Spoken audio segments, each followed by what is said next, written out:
What's going on, guys? It's Gene Jensen, and it is time for another Friday Night Live.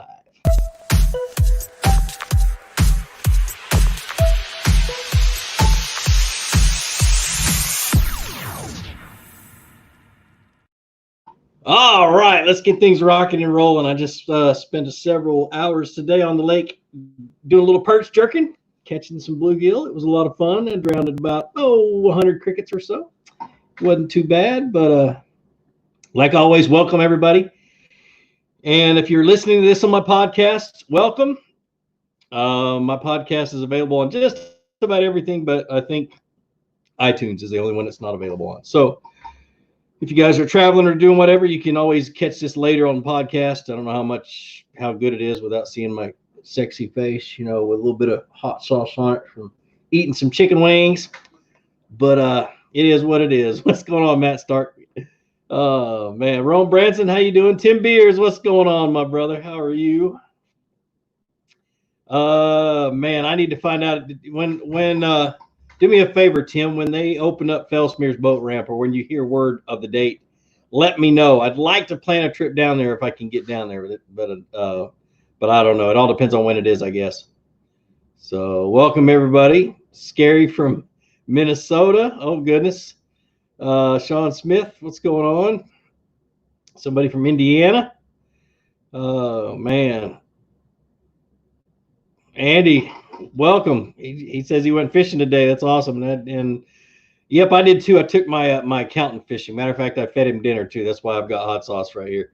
But they're heading back home. But you got to take care of your accountant. That is for sure. So Parker, what's going on? Let me see if I can say Parker's last name. Ule? Parker Ule, I think. I think it's how you pronounce it. That's a pretty cool looking name though. Gavin, how you doing? What's going on, everybody? Nathan, it's okay. So let me pop a little banner up down here at the bottom for you. Actually, I'm going to do this one first. So we're trying to sell as much stuff on my website as we can. I got to get rid of some stock so we can try some new stuff. So you guys go look at the t-shirts. They're really good. The performance short sleeve shirts are really nice. The hoodies are we've got some left. I know we sold a bunch of them. I know they suck right now, but man, there's some awesome hoodies. But anyway, and just check out what's on there. The tumblers are pretty good. Not the tumblers, the water bottles. I don't know why I called them a tumbler. But anyway, you guys, I really do appreciate your comments, and I appreciate all of your support that you give the channel and so on. It's been a crazy week. But my arm's starting to heal up a little bit. I still hurts to set the hook on a spinning rod really bad, even on bluegill. So I haven't been doing it. But if I'm fishing with a bait caster in my left hand, I'm just fine. It doesn't hurt too bad. So,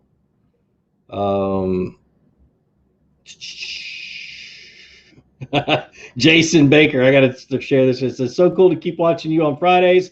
Is the Bonafide SS127 kayak the way to go for stability? It is a very stable kayak. But I'm going to tell you the same thing I tell everybody. Go try out a bunch of kayaks because everybody's different. Their likes and their dislikes are different. You may find a kayak that fits you better than the Bonafide. So go test them out. Find some. If you don't have a paddle shop close by, find some kayakers in your area. Try out their kayaks. I do it all the time. I'm always letting people paddle my kayak.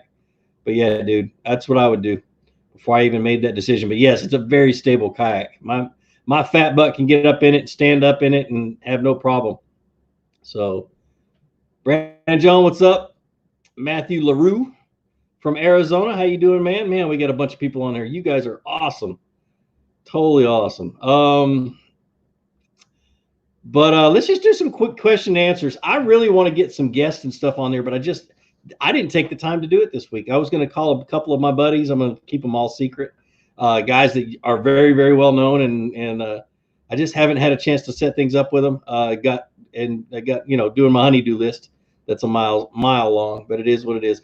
I just launched a video for you guys that may not have seen it.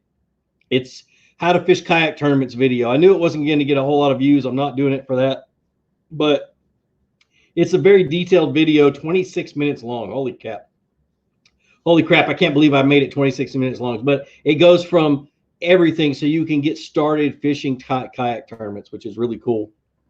Goes through joining KBF. It goes through going on to Tourney X and all that other stuff. So, but anyway, RJ Castings, good question. Boat or kayak? I so much rather standing, but love the idea of a kayak for every other reason. I stand in my kayak all the time. I know some guys that stand in their kayak all day long. I can't. I like to fish sitting down too. But you just have to get one you can stand up in. The cool thing about a kayak when you're comparing it to a boat is how much quieter it is. You know, you can say, oh, I can go places that a boat can't and all that other crap. I like it because I can sneak up on a fish. Even if I can't see the fish, I've found out over the years that you catch more fish closer to the kayak than you ever do a boat. And I really love it. I mean, I've had them 2 feet from the boat, wham, hit it, and I'll get them in. So it's a lot of fun. So it's Atlanta Clutch says, which of Charlie Elliott Lakes is best, and what is the best approach for those lakes? I've been 3 times and gotten skunked. I haven't been there in a bunch of years. My favorite lakes early in the spring, it's Lower Raleigh. Bennett has always been one of my favorites because I fished it right when they first filled it up and stocked it. I fished it and it had timber in it and all kinds of other stuff. That's all gone now. But Bennett's always a good one. Fox is always a good one. Marjorie has never been good. It may be good now, but for me, I've never had luck on Marjorie. But those are my favorites. They really love worms on that lake. So drag a Texas rig worm around until you get bit. But there are a lot of them are offshore, especially on Bennett, in that there's timber way offshore. They get in that. If you're going from the parking lot down the lake, it's halfway down the lake on the right, but almost in the middle of the lake. Man, I can't believe I remember all that. It's been years. I used to write the Georgia Outdoor News fishing report for Charlie Elliott. So I used to know it like the back of my hand.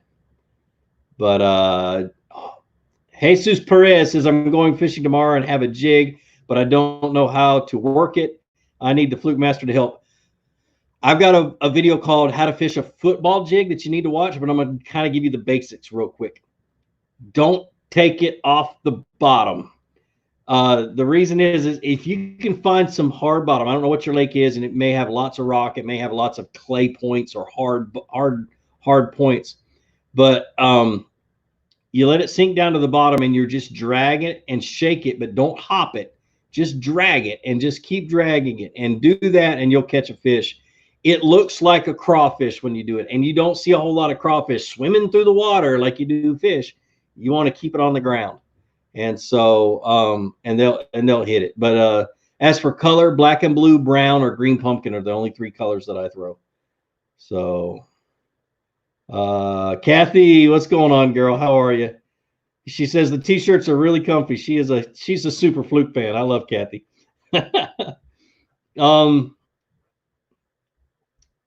Let's see. Shout out Matthew LaRue says, shout out to my dad, Greg. It's his birthday. We love your channel. Thanks, man. I appreciate it. Happy birthday, Greg.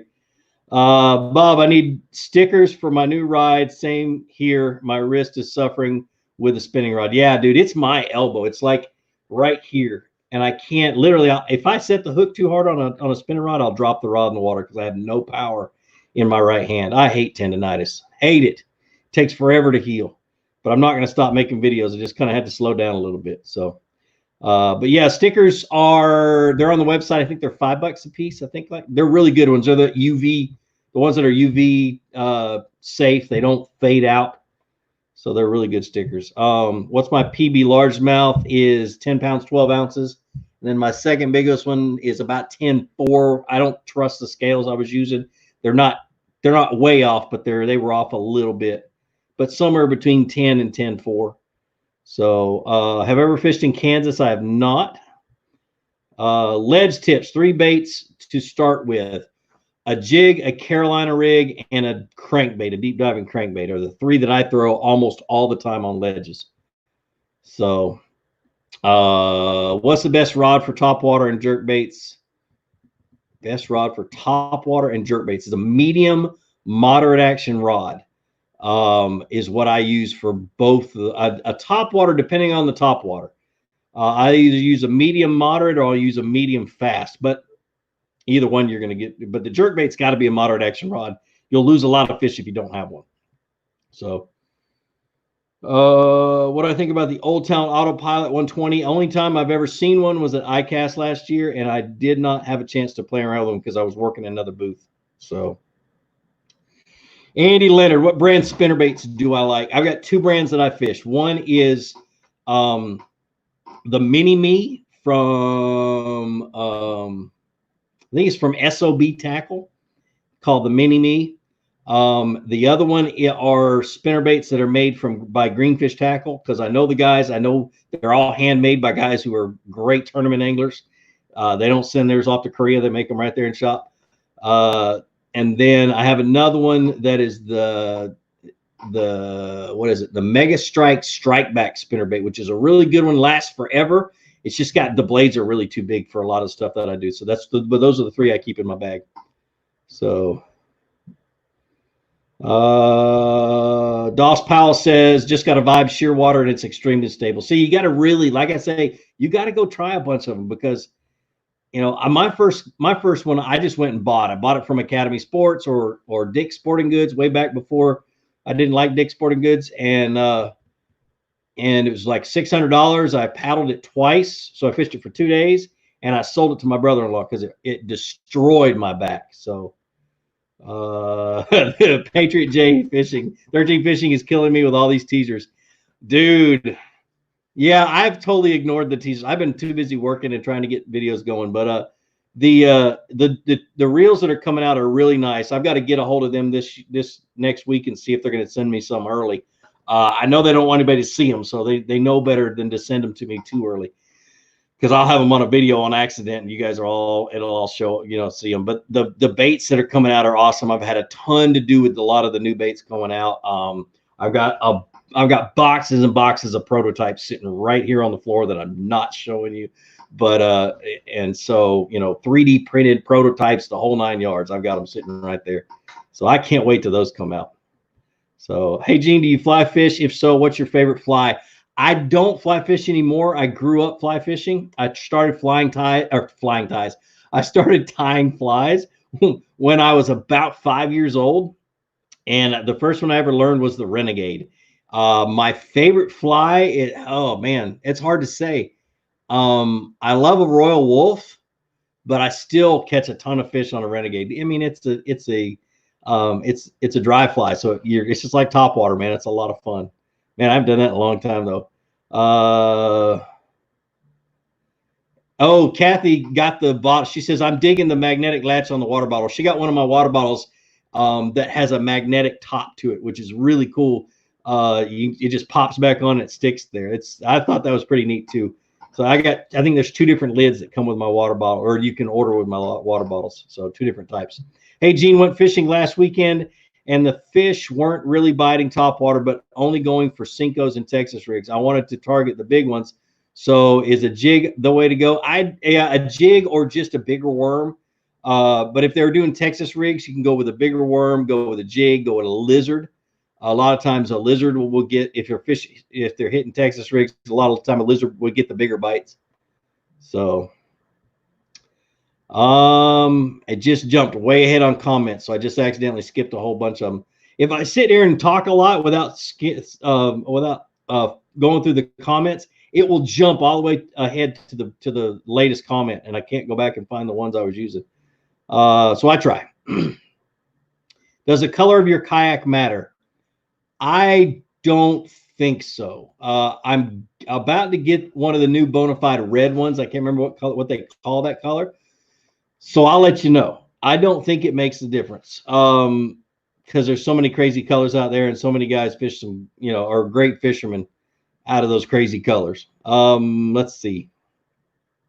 Bill S says, massive rains this week near Charlotte. How quickly do the bass move up super shallow when the water comes up super quickly? Typically, they pretty quick, within a few hours.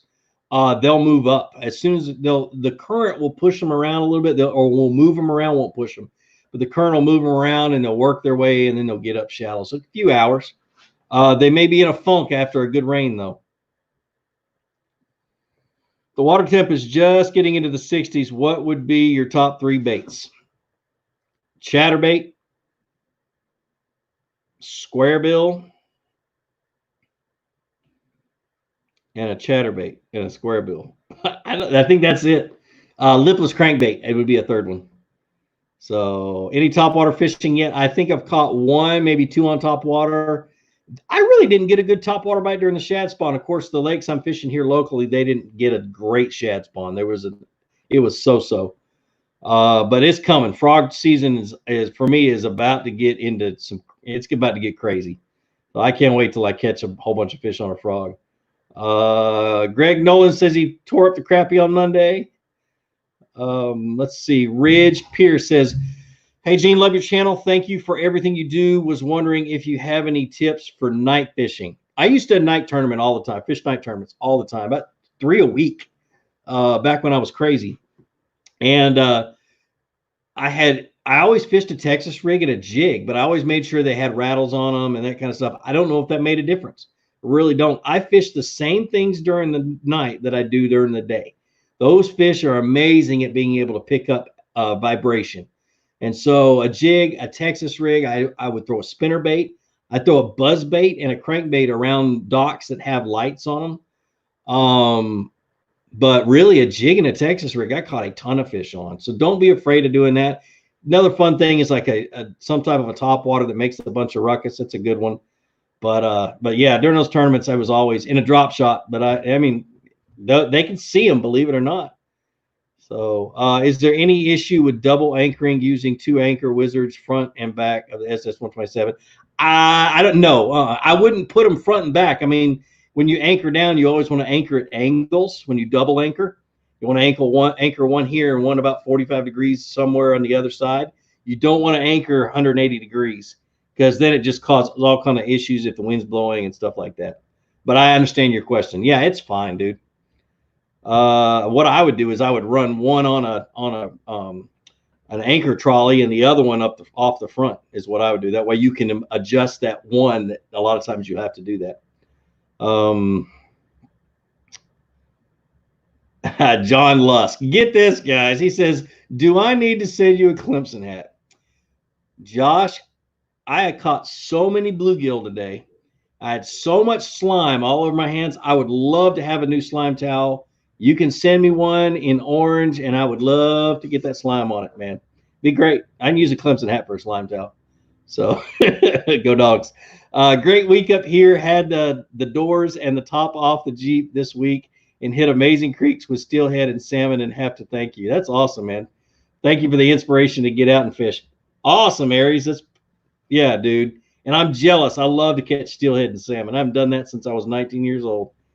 Oh, man. What's up, Fluke? I learned a lot from you. Thank you. What 13 rod and reel do you recommend for Texas rigging, fishing, a jig, and crankbaits? Texas rig and jig, you can get by with a 7.3 medium heavy.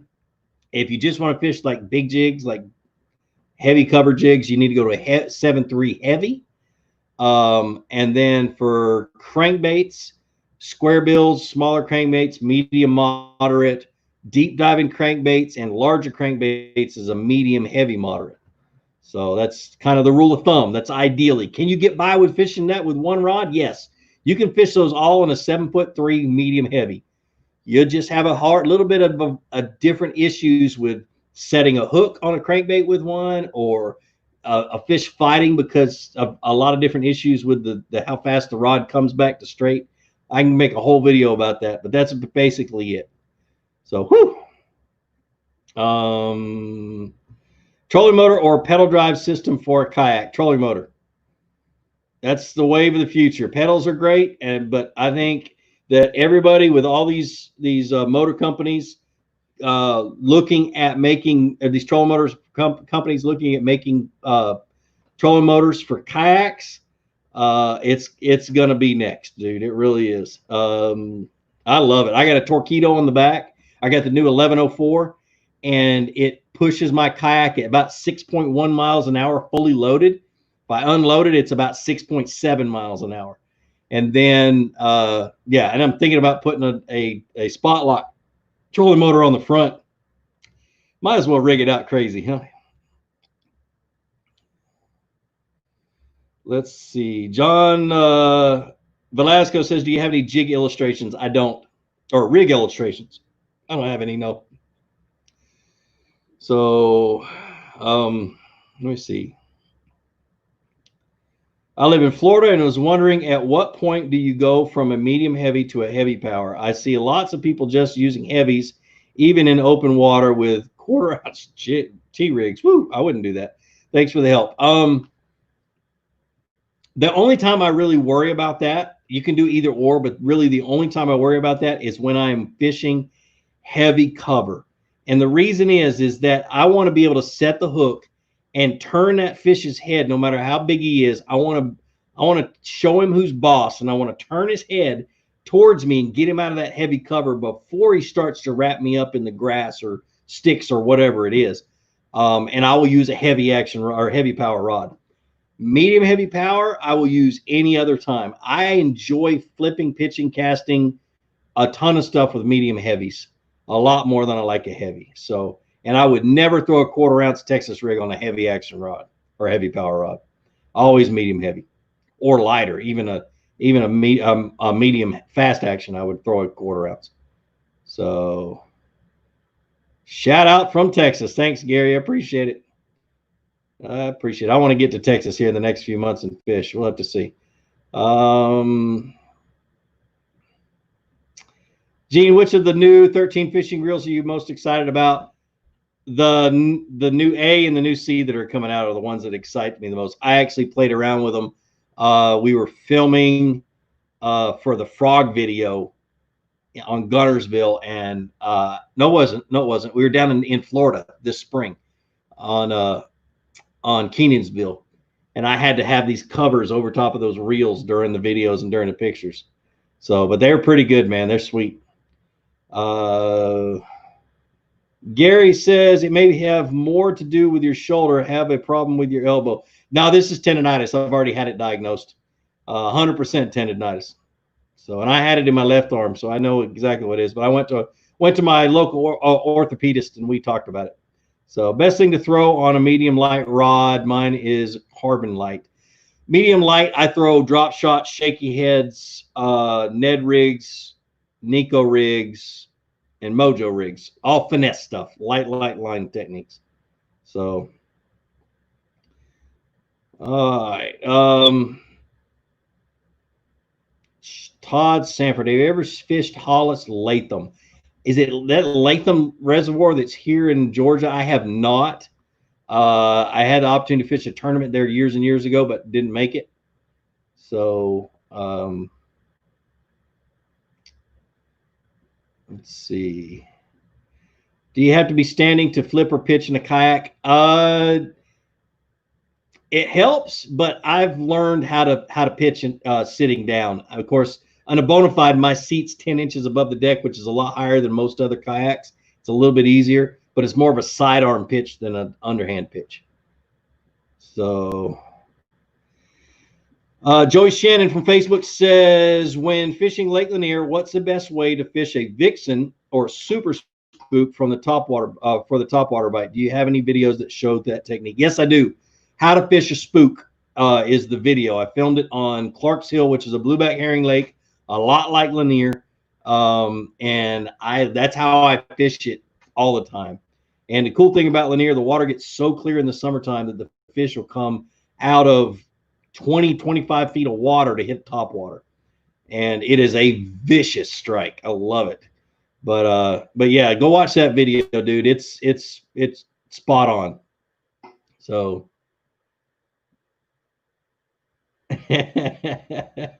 Michael Dawson says, I'm begging again, bring your stuff to Wilson Lake. Show me how to unlock it. I may have to do that. I need to hit Timmy Horton up. I know he's got a lake house on Wilson, and he offered to let me stay there, but it's not going to be anytime soon. I've got a lot of other plans coming up, but it won't. I'm going to go. I love it. I love it. So that is my favorite Tennessee River lake. What's a good price for your first kayak? Whatever you can afford. Literally, if you can only afford a $400 kayak, jump in it. If you can only afford a used $200 kayak, get it. Paddle it around. Make sure there aren't any holes in it, but get it and just get out and go fishing if you're buying your first kayak. But quickly, you're going to want a better kayak. So save your money, but get out there, get some experience on it. Buy a good paddle. I think a paddle has more to do with whether you are feel good by the end of the day than not. So I would buy a $75 to $100 paddle, really, and it'll last you longer. You get rid of the kayak and keep the paddle, and you'll keep the paddle throughout a bunch of boats. So,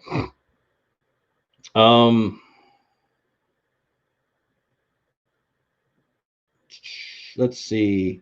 Trapping 68. Gene, I have a 6-foot medium fast. That's a short rod. Medium fast bait casting rod. Shimano, got it from a friend. What would you fish on it? I'd fish a spinnerbait. I'd fish because even though it says medium fast, because it's 6 feet long, it's probably a little stiffer than, say, a 7-foot medium fast.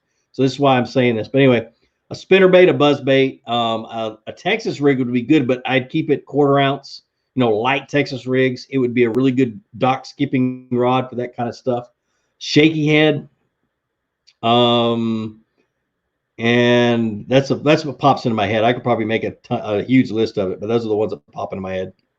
So, Slaying Kentucky Bass says, "Hey Fluke, having trouble figuring out and finding fish in my city lake. Have any tips?" By the way, I'm bank fishing. I've tried everything and have no luck every time I go. Walk around the lake and look for life. You're looking for the area of the lake that has the most life in it, be it birds on the bank, bait fish in the water, little minnows even swimming along the bank. But if you walk around that whole city lake and write down so you remember where you saw the most concentration of fish, then that's where you need to start fishing. Because if the bait's there, if the birds are there because the bait is there. And if the life is there, the bass are going to be there eating the bait fish, eating the crawfish, and whatever's around there. But that's what I do when I'm bank fishing, especially on a lake I've never been to before. I will run around that lake and look. So definitely. I had about 15 wings before I came down here, guys. That's why I'm having a hard time talking, because I filled myself full of wings real quick. Came down there. My wife had some wings. They were partially frozen, so I had to defrost them. It took forever for me to cook them, and so I was a little late. So anyway, Daniel Reddy says, one of my favorite rods is my 13 Fishing Chrome 7'3" medium heavy. Now I'm looking at getting one of the crankbait rods. Do you recommend them? And if so, which would you throw, 6XD or a DD22 on? Okay, so when I first signed with 13, 4 years ago, I think, they did not have a good crankbait rod. And I was probably the loudest mouth talking about that. I let them know it, that their cranking rods were not good. And so Ricky, their rod designer, who is an amazing dude, I love him to death, he worked hard at building crankbait rods. And they've got some Defy rods that are pretty good. The Fate Chromes are some of my favorites. I don't know if they've got them in Fate Blacks. I don't remember whether they've got crankings, but the new Omens are amazing. They're good cranking rods. And what I would get for 6XD and a DD22 is their 7'11" cranking rod.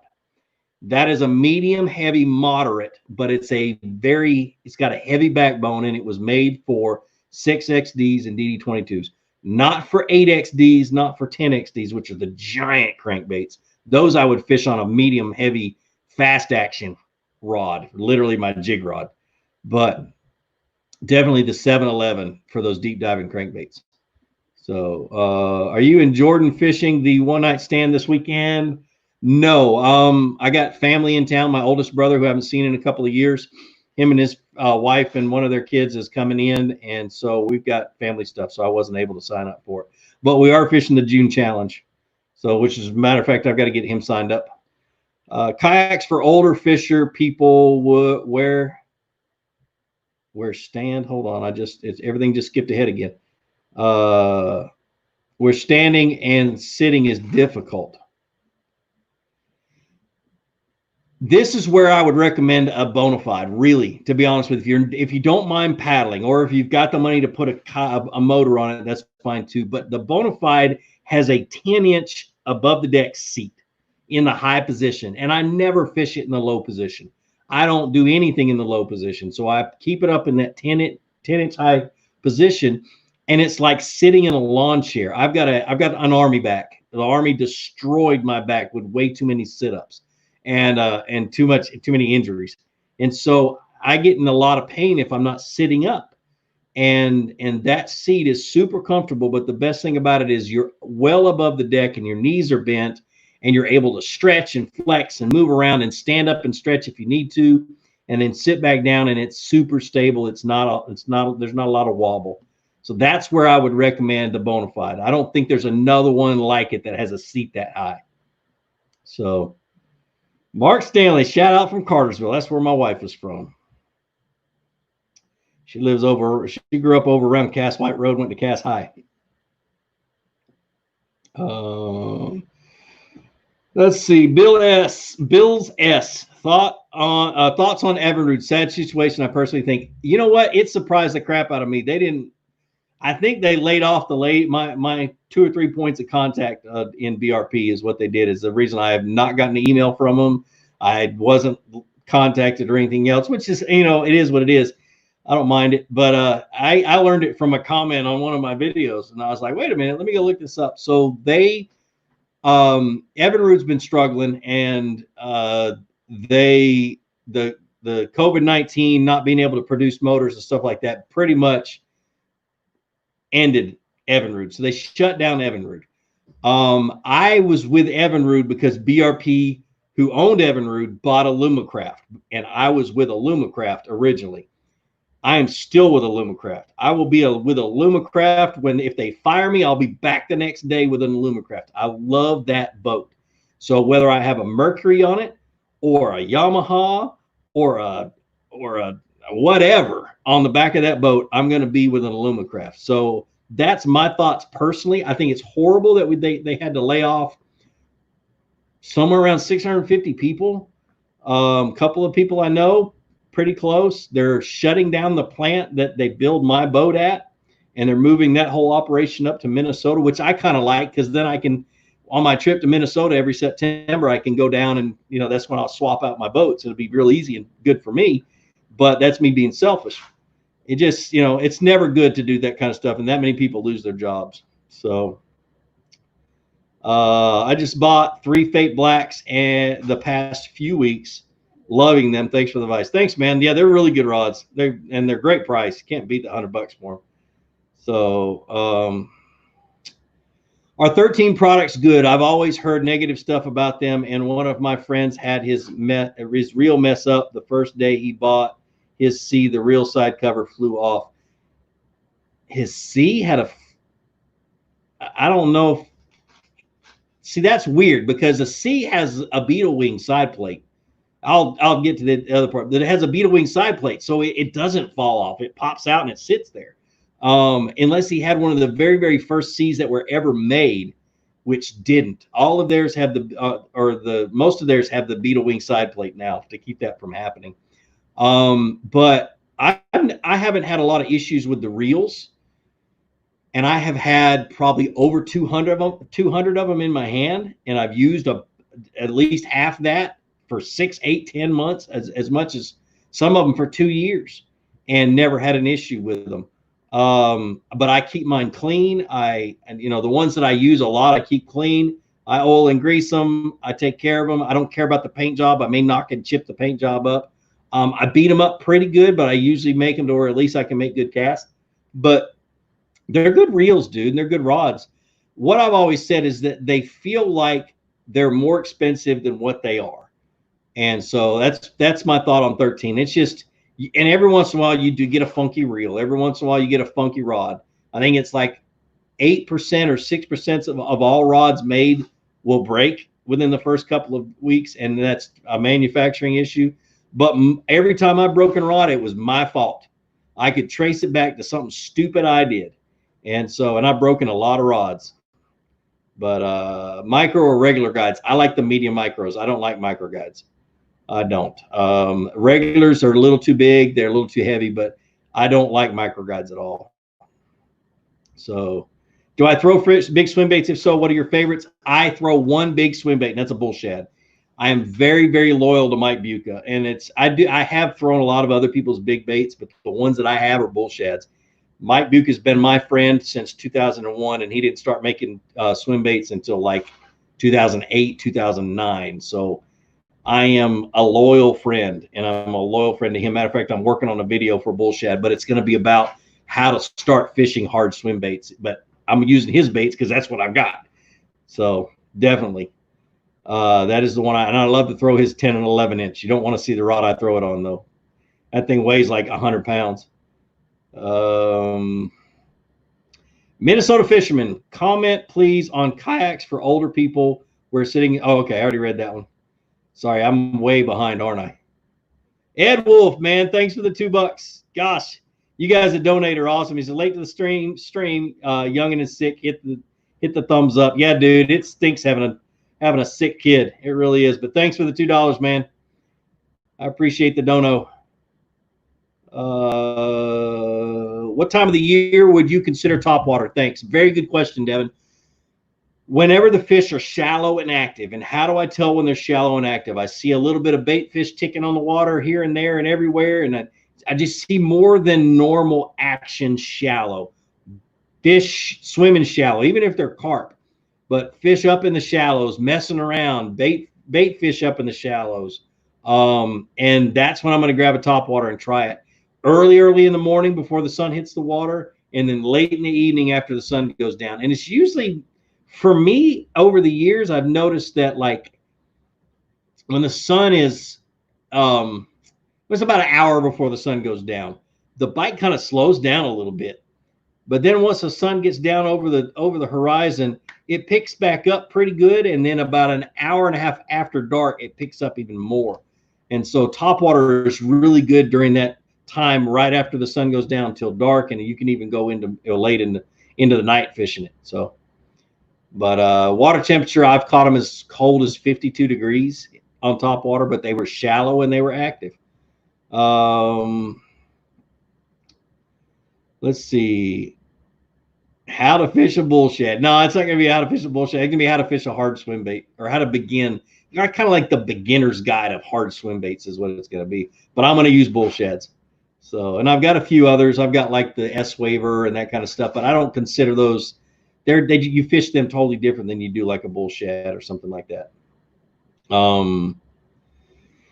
Tim says, any tips on fishing rivers and oxbows? Hold on a second. I'm going to move something real quick. Okay. Any tips on fishing rivers and oxbows or side lakes? It seems the conditions change sometimes several times a day from muddy to clear and water levels up and down. Woo. Man, I have never had that situation where it was like, does that kind of stuff. It gets crazy like that. The bass would have to be used to it. I'll tell you what happens when you have changes like that. No matter what they are, bass will get tight to cover is what they'll do.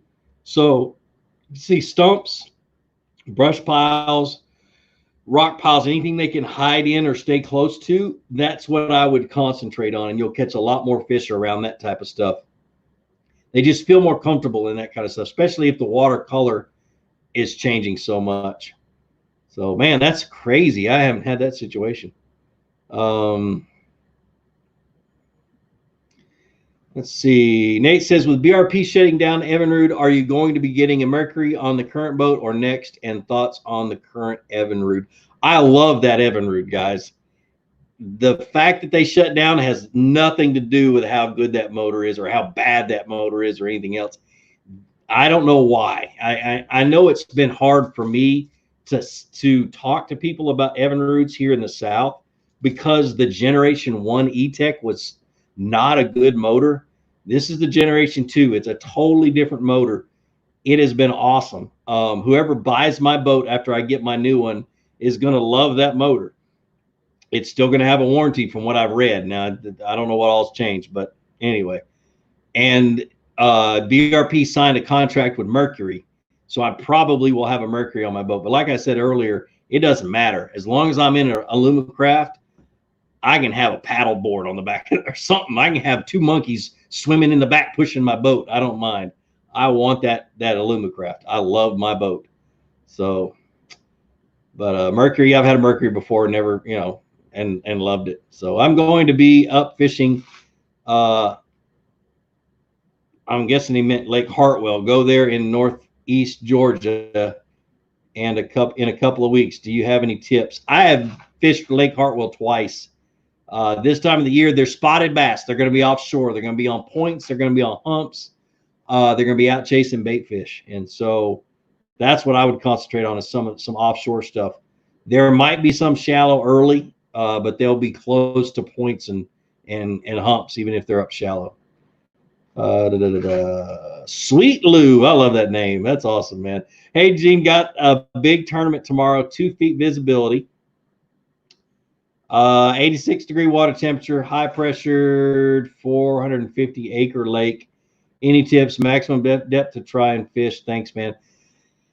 86-degree water temp. My guess is that I think I saw 86 something sometime today. But what I would do seriously is look out about 10, 12, 15 feet and go out to drops, like creek channel drops and point drops. They'll pull out there, and find the bait. If you got a fish finder, look for the bait. And when you find that bait, if it's in the creek channel, the bass are going to be on the edge of the creek channel. If the bait is just out suspended in the middle of the lake, they're going to be out on humps and on the end of points. So that's kind of what I would look for. I love that the clarity of 2 foot, the 2 foot visibility I love 2 foot visibility. I'll throw anything during that. Hey, Fluke, ever fished with the man Springer worm? No, I have not. They have a spring in the middle for wacky rigging. If so, any luck with them? Never even heard of it, man. So, Jeff Bailey, new to fishing, feel like I'm never going to get a bite on fake worms on the bottom. Grr. I'm going to recommend a couple of videos, and I'm going to tell you a couple of tricks too. How to fix a Texas rig is one, and then the other one is what was the other one I was how to fish a Carolina rig. Learn those two rigs, and you'll catch one on a worm. Now, from the time the bass finish spawning until about midsummer, and for us midsummer's late August, I'm dragging a worm. I've got a 3/8 ounce tungsten bullet weight on the front of that worm. I've got an offset worm hook, and then I'm using a 10-inch or 11-inch ribbon tail worm, and I'm throwing it out to points and drops and things like that, hard bottom, and I'm dragging it slow. The other day, it took me 5 minutes per cast when I was finishing up my last day of the KBF challenge tournament. And I was dragging super slow and getting bites. Not very many, but a few. The biggest thing is keep that worm on the bottom and drag it through the thick cover, and you'll get bit, man. You just got to slow down. Fishing the Spro Frog kayak tournament on Guntersville in September. Any advice? Don't follow me, because I will probably fish it too. Let's see. I don't know. That lake changes every year, so it's hard to say. I'm going to fish hard the week prior to try to find some. But that lake it changes every single year, so it's hard to tell. Have you ever fished the big muskie up here in Canada? I have not. Aries, I've never caught a muskie, and we've got them right up in Tennessee, and I haven't caught one. So one day. Brandon Herbert, getting back into fishing. Any channel you recommend watching for bank fishing? Love the content and going to get my first fishing kayak soon. Learning a lot. Yes, Kicking Their Bass TV for bank fishing. He knows what he's doing, and he's doing a good job. And yes, he does a lot of vlogging and that kind of stuff, but you will learn a lot from his bank fishing stuff. So I wish I could do a lot of bank fishing instructional videos. I totally wish I could. Just not a lot of opportunity to do that around here in Georgia. Most lakes are private, and so trying to get permission is it's tough. Really tough. Let's see. Have you tried the Yamamoto Zeikos as a trailer for your chatterbaits? I have not. I know a lot of guys who really believe in them, but I've never tried them. So that new 13 Fishing The Jerk, man, that thing's a great trailer for a chatterbait, and that surprised the heck out of me. Let's see. MCAP. I have the A. Oh, the Concept A. Got it for $100 on sale. I like it. My favorite. I prefer 13 over the Lose. My friend has Lose, but I prefer 13. I don't think either is better. It's preference, just like rods and reels. It is. It is. For me, it's size of the handle. I got big old fingers and big old palms, and it just, it is. It's personal preference. But I love the A. That's actually my favorite reel. You guys are gonna love the new A's. Anyway, oh, Jacob, I almost banned you. Sorry, man. I hit the wrong button. Gene, how old were you when you knew you wanted to make a living off of fishing? When I knew I wanted to? I don't think I ever wanted to. I wanted to have a place in the industry. And this falls back to Mike Buca and him being a really good close friend of mine. I would guess I was probably 35. So it's probably about 10. No, it was longer than that. Probably about 15 years ago. But I wanted to have a place in the industry. I didn't know I wanted to be full time. I didn't want to have I just wanted to do something with fishing. And so Mike Buca one day told me, he said, dude, and this was long before he started making bull shad swim baits. He's like, man, you have got to find your niche. You got to find something that you can do that's different than what everybody else can do. And he explained it like this. He said, imagine you're standing in a crowd of guys who want to be professional tournament anglers. He said, there's thousands of them out there. And they're all saying, hey, pick me, pick me, pick me. He said, what can you do to build a big, huge sign that you can hold up above everybody else and make you look different than everybody else? And my goal was to do something different, and that's what I did. And it just kind of that started the wheels turning in my head. And it was a couple, 2 or 3 years later where the whole YouTube thing came together. So I guess it may have been before YouTube, but when the whole YouTube thing came together, and it just kind of one thing on top of the other until I realized that this is what I wanted to do. So pretty cool. Good question. Mitch Coleman. Hey, Gene, what type of trolling motor battery do you use? Dual purpose or AGM? Wanted a good battery to troll the backwaters of the Willamette River. I would go with an AGM, really, if you want a good battery. I don't use AGMs for one reason. One, they're expensive, and two, I only have my boats for 1 year. And so an AGM would pretty much, personally, as a business decision, it just would cost me too much money for what I would get out of it. So I just buy a standard deep cycle battery. But if I had a boat that I was going to be using all the time for years and years, it would be an AGM battery. So but the new lithium batteries, I have not tried any, but that's probably going to be one of the things I get next. So, what battery do you use on your kayak for the trolling motor? My Torqeedo comes with its battery.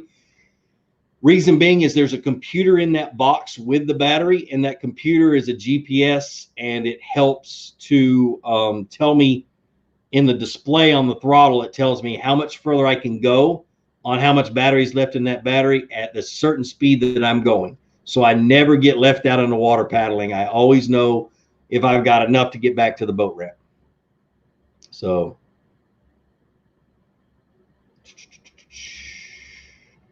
how often do you drag a Texas rig rage craw or any craw instead of a worm? I tend to do that a lot when I'm fishing rocky lakes, and I'll do it a lot in the early spring too. I fish a lot more creature baits and craw baits in the early spring than I do during the period of time I'm dragging big worms. So good lures for rocky bank fishing. Right now, shaky head. Really, a green pumpkin trick worm on a shaky head is what I'm catching most of my shallow fish on Rocky. And I fish Rocky 3 or 4 days a week. So,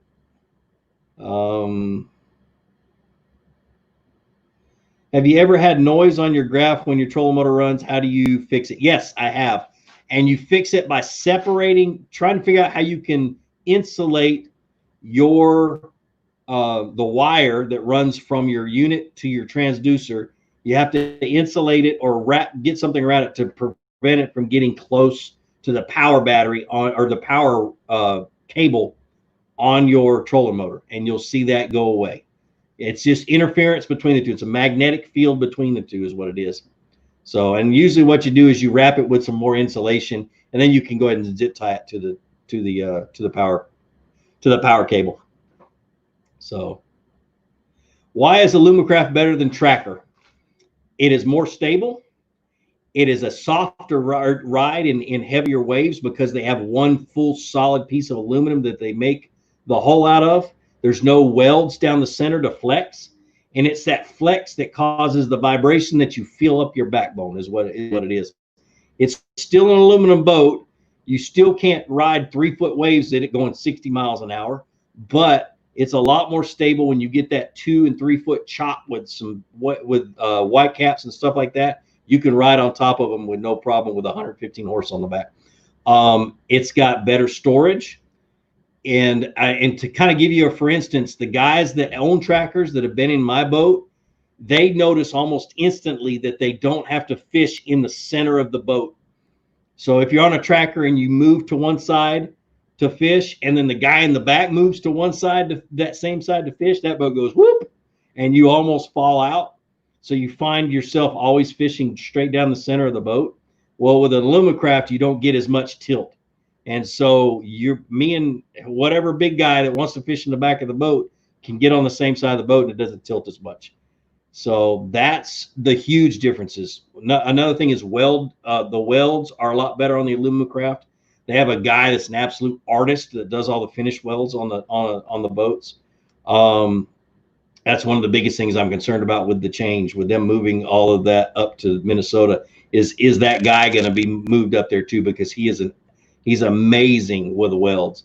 I can go on forever. I love that boat. Let's see. Backlash Bassin, cool name, brother. He says, "Hey Gene, learned everything I know from you. I'm stationed in Arizona." What's up, man? And it's hitting the hundreds by 12 o'clock. The skies are around 15. The lakes are around 15 feet and grassy. Any ideas? Go night fishing to get away from that heat. But the biggest thing is they'll be on the outside edge, the deep edge of that grass is where they'll be. A lot of times, especially when it gets hot, they'll move out deep. But man, if you're in Arizona, you're probably in the Army. I did all I could do to avoid being stationed in Arizona when I was in the Army. I ended up in Hawaii. I volunteered for Korea, and they sent me to Hawaii because they thought I was crazy, I guess. Let's see. That's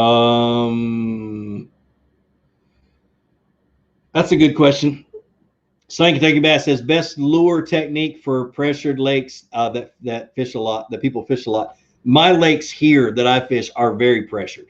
And so I deal with this every day. And that's where I do a lot of my filming too. Slow and or smaller. So a smaller worm technique or some type of smaller bait. But I find that fishing super slow gets me more bites than just getting smaller stuff. So I'll use a big worm, but I'm going to be crawling it.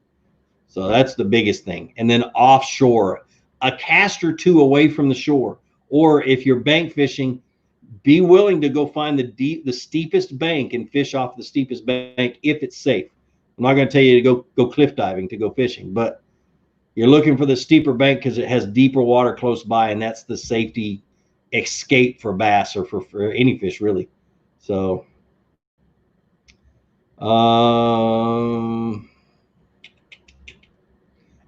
Stefan, what I missed, brother, you missed everything.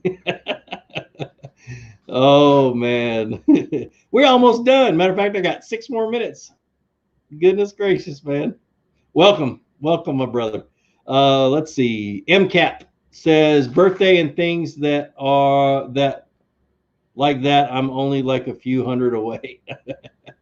Yeah, keep saving your money, man. Do you ever use a black and blue worm with a pink ribbon tail? I don't.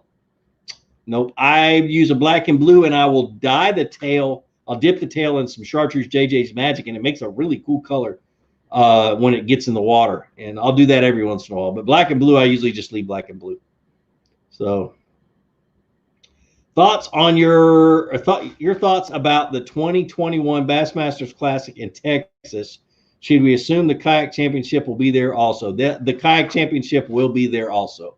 Probably will not be on the same lake. It'll probably be on a different lake like they did this last year. But this is the first time I'm hearing about it. I haven't read anything about that, so I'll have to look. But yeah, dude, I love Texas, especially that time of the year. That'll be pretty cool. So, Tyler Sexton, what are you thinking, man? Holy crap, $100 donation. What? Dude, you didn't have to do that. Oh, he says, I just want to say thank you. The info I have learned from you has made me a better fisherman tenfold. Plus, I get to teach all of this to my son, and that means the world to me. You will definitely go down in the books as one of the greatest of all time. Thank you, Gene. Dude, you're so awesome. That's great. You know, I was in an interview, and this is the honest truth, and I'm going to name drop on this one, but I was on an interview with Mike Iaconelli a few years ago, and it was with his that talk show that he does, and I can't remember what they call it right now. I'm too bad, just dumbfounded that you donate $100. But anyway, and we got to talking, and I realized it's like a light bulb hit me then, and I realized that I wasn't just making videos for people who wanted to fish. I was making videos to teach dads so they could teach their sons so they could be the hero. Because my dad is my hero. My dad died 3 years ago. He is my hero. He taught me how to fish. Although he had never been on a boat with me, he's, you know, to the day he died, he never gotten on a boat with me. He taught me how to trout fish, and he taught me the love of the outdoors, and he's my hero. And I realized that I was teaching dads who didn't get the opportunity to learn from their dads. I was teaching them so they could be their son or daughter's, their kid's hero, which I love, dude. That's so awesome. Thanks for the $100, brother. Whoo, got me a little shook up. What do you think about the 13 Fishing Z3 bait caster? What the Z3 is, and it's just like the A3. It's a 300 series reel. So if you look at a Shimano 300 or something like that, they're bigger spooled, they're bigger reels, and they've got beefier drags. That thing has a 42-pound drag. I know that the catalog and everything you'll ever read about it says 30 plus, but if you crank that sucker down and test it, it's got a 42-pound drag, which is more than enough for even saltwater fishing. But it's made for big, heavy line. So when I'm throwing big swim baits, I'm throwing 25-pound fluorocarbon, and it's thick line, and you can't put very much on a regular spool. So you need something that's a bigger spool and that can also handle that big of a bait. So that's what the Z3 is. It's not your standard everyday bait caster. It's for big baits with big line. So just know that, so you don't go buying one thinking it's a normal reel and realize that it's not. Boy, you can waste a lot of money on like 12-pound test fluorocarbon trying to put it on that reel. Woo! That'd take 2-3 spools. Best way to teach my son to fish a bait caster. He's 6. Go watch the video of me teaching my nephew how to cast a bait caster. That's how I would teach every child, no matter how old he was. I would teach him that way, doing that technique right there. It's perfect. Literally perfect. It's as low stress as you can make it, and then make it a game in the backyard. And I taught my nephew in a field is what I did. But make it a game. Set up some buckets. Let him throw it at the buckets and let him get good and practice and have games with him. Competition's always great for that kind of stuff. So Stephen Dillard says, I'm learning at 49 to teach my grandson. That's awesome.